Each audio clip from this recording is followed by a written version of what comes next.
I'd like to welcome each and every individual to Voices of Integrity podcast for being a man, being a father. So we've gone through where it's not about you. And so it seems to me that more and more men are having a hard time, more and more fathers are having a hard time with that concept. Like it. And so Pastor James McDonald, his son was, I don't know, in his 30s or something. And in front of there's 13,000 people and I don't know, 4 campuses or whatever. So his dad's the senior pastor and founding pastor. And he just publicly said, son, you have way too high expectations for a woman. You're not that good. You can't expect her to be that good. And oh, by the way, every day that you're not married, you're becoming more and more selfish. And so I would go to marriage, seminars, and we went to those. And I'd go to these men's seminars, and I'd come back from the men's seminars and say, honey, to my wife, I'd say, yeah, this is what they're saying men are like. And I honestly want to know, am I like that? So you go to these men's seminars, and they're like, you're selfish, self-centered, self-absorbed, and all of this stuff. And I'm like, I don't know. And she's like, no, you're not. And so if that's true, okay, if that's true, why am I not? So as the second oldest of 6 kids, and so I don't know if you're the older one, do you go ahead and have more responsibility? And then, I got married young at 20. And so it's like I don't know, you just don't have time. And then when you're a business owner, you're like, you become selfish and you go out of business. Like it's all about your customer first and foremost, and it's all about your team members. And so you got to keep your customers. So I don't know. So we went, it's all not about you. What's weird is that there's men out there, fathers that I know personally, and it's weird because if you ask them, do you think that as a husband and as a father that it's all about you? And they'll be like, no. But their wife will say, oh yeah. And their father-in-law will say, oh yeah. And their mother-in-law won't say it, but yeah. So a lot of people be like, yeah, but they don't see it. So here's something, I'm trying to struggle through. And, how do you help a man see? Like there's another guy I know, and he thinks he's a great husband and a great father. And he tells his wife that. Like, I'm a great husband, a great father. You're a terrible mother. Like, okay. Like, but yet everybody that knows him would just kind of laugh and go, uh-huh. And everybody knows her would go, yeah, that you just have a goofball of a husband. Like, I mean, why does he say these things? Anyways, we go to tip number 2. Don't try to be liked, be respected. Now, this tip number 3, and you all can interrupt me at any time. This feel free to do so. This third one, don't be an imposter. I was at small men's hangout. We were doing a fire at night, and there were some kids there and grandkids there, and there was some guys hanging around, and there was a guy. Obviously, I'm not going to name his name, but there was a guy there, and he went ahead and said, "Yeah, I'm an imposter." And I was like impressed because, let's say I might not have the greatest, highest esteem for this particular individual as a husband and a father. Like he seems like a goofball to me, honestly. Like he's just, and so I'm like, wow, I was impressed. I'm like, wow, like I'm impressed. Like that's really, really cool that he knows that. I mean, I was stunned by it. I'm like, how? Like that doesn't seem like he's that self-aware. So the next day I saw him and we were talking. I said, "Listen, I just want to tell you, I was impressed with what you said. Like that was just some great self-awareness. Like, wow." And so he treats his wife and kids one way at home, but then when he's out publicly, he's all super nice to them and helpful. My gracious, like helpful like crazy. But, can his wife get him to do anything? And if he does, he wants a sticker, like a little bozo button. Like, it's like, my gracious, we ought to get those for, here's a sticker for you. I'm serious. And then, he brings up the stuff, he brings up. So, anyways, I said to him, I'm really impressed that you would be self aware. I'm like, that's just interesting. And he says, yeah, I read this book and it said that, it's a good thing to be an imposter. And I'm like, really? And he's like, yeah. I'm like, why? And he's like, well, if you're an imposter long enough, you'll go ahead and become what you're pretending to be. I'm like, uh-huh. So, How is that a good thing? like, I get what he's saying, I guess. You fake it till you make it, but I don't know. It's 14 years. Like, when is this going to kick in? Like, when is this? Like, when is this? When is this going to kick in? Like, when is this going to start to be? And it's like there's a delusion in men. Like, it's like they tell themselves, I'm a good father, I'm a good husband. And it's like, I had another guy, and, well, I can name him. That was my brother, Dan. And so it was weird because one of his employees, it was like, I'm like, it's not so well. And yeah, he's not treating his wife and blah, blah, blah. And he's like, well, my wife went ahead and, she wasn't happy with something or whatever. She wasn't happy with something when we were really married. And, she wanted, I don't know, didn't want to, whatever.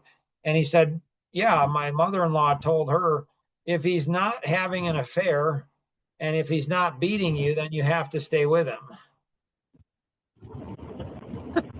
I'm like, Dan, so that's the standard? Like that's the standard? Like all you have to do is not beat your wife physically. Oh, it was physically. It's not emotionally. If you don't beat your wife physically and have an affair, then your wife really has to stay with you no matter what. And I'm like, that's your standard? And he was pretty proud, of it. And I'm like, that's just weird. So, questions or thoughts, ladies?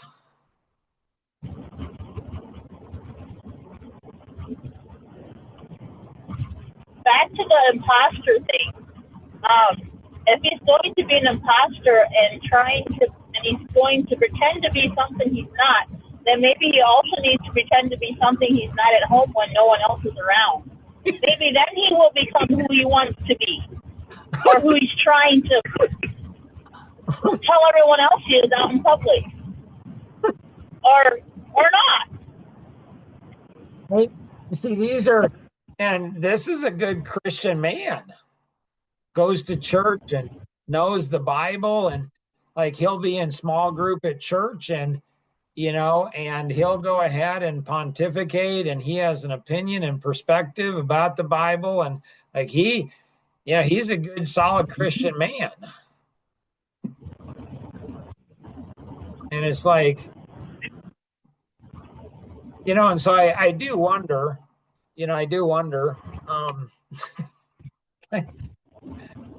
wonder, like, does anybody in the small group at the church, do the pastors believe what he's saying? Like, I think you can kind of tell, like, if you want to see, stuff, you can kind of see stuff. And so it's like, but it was interesting. I was quiet at pickleball a couple weeks ago, like really quiet. And one of the guys came up to me. He said, yeah, I noticed you were really quiet on Monday and you kind of seemed quiet today, Wednesday. And I said, yeah. He's like, I almost called you yesterday. I said, wow, really? And he's like, yeah. I said, wow, that was really cool. Like, he's like, I'm concerned for you. I don't know this guy. I know his name, but we play pickleball. Seems like a nice enough guy. And I'm curious. So we sit down and there's some tears and stuff. And we joked, like, and some more tears. And it's like a total stranger. And I'm like, it's just weird to me. His name's Doug. And I said, it's just interesting to me, Doug. Like, does anybody else playing pickleball, do they notice? Like, why does he notice? He's like, I'm pretty sure they notice. But like, do they not want to get involved? And I get it if you don't. I mean, it's like it's okay. But like Mary and I had a most intriguing conversation an hour or so ago where I'm like, "Hey, how you doing?" And this was before a podcast, and she's like, "Well, you're doing a lot better than yesterday." And I'm like, I don't know if I should go ahead and say, "Hey, that's awesome," or "Oh, I'm sorry about yesterday." And I said, you can call me anytime, right? And she's like, I do, but I would have, I'd have been in tears. And I said, well, if you would have started crying, I'd have started crying too. I mean, are you okay with me crying? And she said, yeah. And then she said something insightful. She said, if I'm okay with you crying, I probably ought to be okay with me crying. Like, I don't know. I guess. I mean, and so, so it's weird because on that Tuesday that he was thinking of calling me, like, it was pretty rough. And I'm like, who can I call? And I ended up not calling anybody. And that's okay too. Like it's fine. I mean, I've been down this route before. It's okay. Like what is can they do anything? If they can't do anything, why would I burden them down? But is it really a burden to other people? I mean, maybe it is. Maybe it's not. I mean, people's got their lives too. And so I don't know. It shouldn't be. I don't know. You know, I mean, that's one of the benefits of having parents like I had, a mom and a dad like I had, is you really learn how to figure things out for yourself. Like,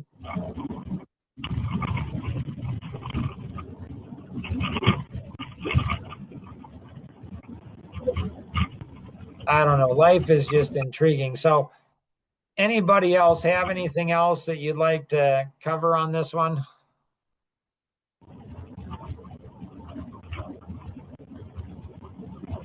So, yeah, don't be an imposter.